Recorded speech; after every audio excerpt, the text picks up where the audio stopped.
É de Lucas, capítulo de número 2. Eu quero ler a partir do verso 41. Quantos pais estão presentes aqui nesta noite? Erga a mão, você é pai? Legal. Quando seus filhos eram menores, você já perdeu o seu filho? Eles já se perderam de você? Já aconteceu, Rodrigo? Já? Mais alguém aqui aconteceu de o filho se perder? Já, irmã Vera? Qual das duas? A Ju ou a Carol? A Carol. E mais alguém? O Otoniel disse, já levantou a mão ali. Ok. Legal. Vocês já viram pais perderem filhos, né? Mas vocês já viram pais se perderem? Pois é.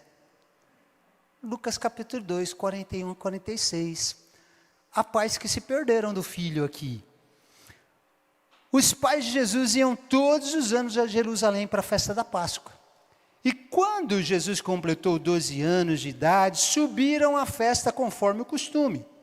Terminada a festa, enquanto seus pais voltavam para casa, o menino Jesus ficou em Jerusalém, mas os seus pais não o perceberam. Assim, por pensarem que o menino estava entre os companheiros de viagem, caminharam o dia todo. E então começaram a procurá-lo entre os parentes e os conhecidos. Como não o encontraram, voltaram a Jerusalém para procurá-lo. E depois de 3 dias o encontraram no templo, sentado entre os mestres, ouvindo-os, fazendo perguntas. E todos os que o ouviam ficavam maravilhados com o seu entendimento e com as suas respostas. Eu li um verso a mais.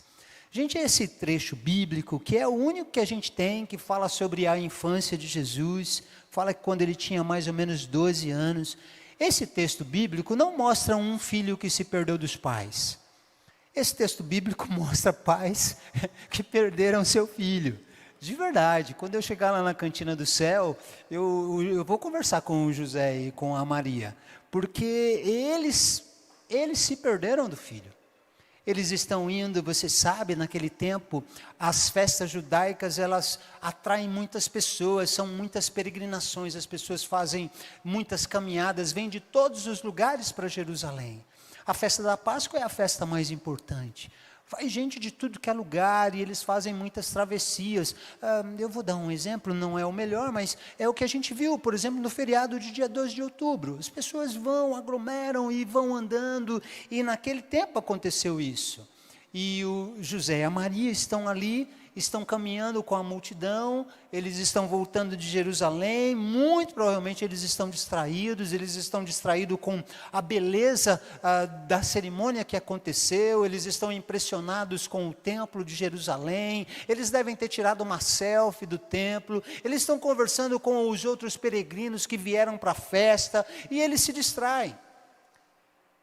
E quando eles chegam na cidade, provavelmente Nazaré, eles se dão conta de que Jesus não chegou antes deles.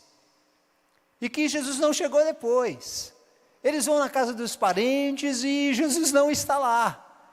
E aí eles se dão conta que o menino não voltou. E eles voltam para buscar, para procurar Jesus em Jerusalém. E onde eles vão encontrar Jesus? Jesus está discutindo teologia lá com os mestres da lei. Talvez Jesus estivesse discutindo sobre a doutrina de Deus, sobre cristologia, a gente não sabe. O que a gente sabe é que um menino de 2 anos, que cresce dominado pelo Espírito Santo, impressiona todo mundo com as suas respostas. Mas esse episódio, gente, ele não serve apenas para a gente olhar para esse fato do crescimento de Jesus. Esse texto serve para nos advertir sobre como a gente pode perder coisas importantes quando a gente se distrai. Esse texto faz com que a gente olhe para José e Maria e percebam que as distrações da vida fizeram com que eles tirassem o foco de Jesus. Sabe quando você vai na praia e você leva seu filho? Aí você está com um olho nele ali, brincando, fazendo castelo de areia, e o outro você está conversando com a pessoa que está do seu lado. Mas de vez em quando a gente não se distrai. Aconteceu com José e Maria, eles se distraíram e eles acharam que Jesus estava com ele, como Jesus não estava com eles.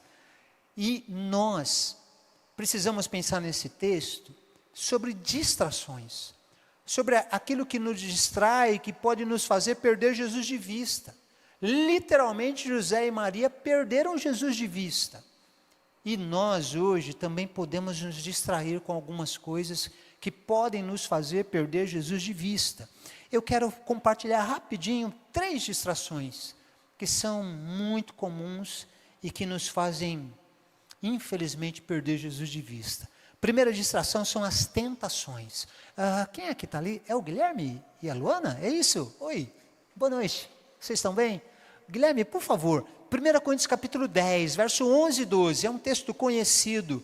Tentações, as tentações, elas podem nos distrair. As tentações podem nos fazer tirar o nosso olhar de Jesus, podem nos fazer perder Jesus de vista. Se a gente cai numa tentação, se a gente se distrai com uma tentação, nós vamos tirar os nossos olhos de Jesus e vamos colocar os nossos olhos numa tentação que vem sempre embalada para presente, e isso pode tirar o nosso foco de Jesus. 1 Coríntios capítulo 10, verso 11 e 12. Beleza? Ok, o verso 12. Ok, assim aquele que considera estar em pé, cuide-se para que não caia. Verso 13, na sequência. Não sobreveio a vós tentação que não fosse comum aos homens, mas Deus é fiel. Ele não permitirá que vocês sejam tentados além do que vocês podem suportar. Antes, quando forem tentados, Ele mesmo providenciará um escape para que possam suportar. Irmãos, cuidemos das tentações. Cada um de nós temos alguma área da nossa vida em que o arqui-inimigo das nossas almas sabe, uma área de vulnerabilidade, ele vai nos tentar aí. Ele não vai nos tentar onde nós temos fortaleza, ele vai nos tentar onde nós temos fraqueza. E é justamente nessa fraqueza que, se a gente bobear, a gente cai numa tentação, e caindo na tentação, que vai acontecer? Eu vou perder Jesus de vista, eu vou tirar os meus olhos de Jesus. Isso vai trazer muito prejuízo. Segunda distração, que não é algo ruim, é algo bom, mas pode nos distrair, são os nossos projetos pessoais. Eclesiastes capítulo 2, verso 4. Eclesiastes capítulo 2, verso 4.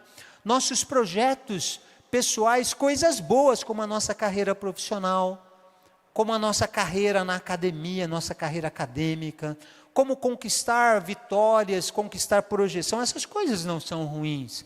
Essas coisas são boas, mas quando essas coisas nos distraem, a ponto de tirar o nosso foco da vida espiritual, isso pode nos fazer perder Jesus de vista.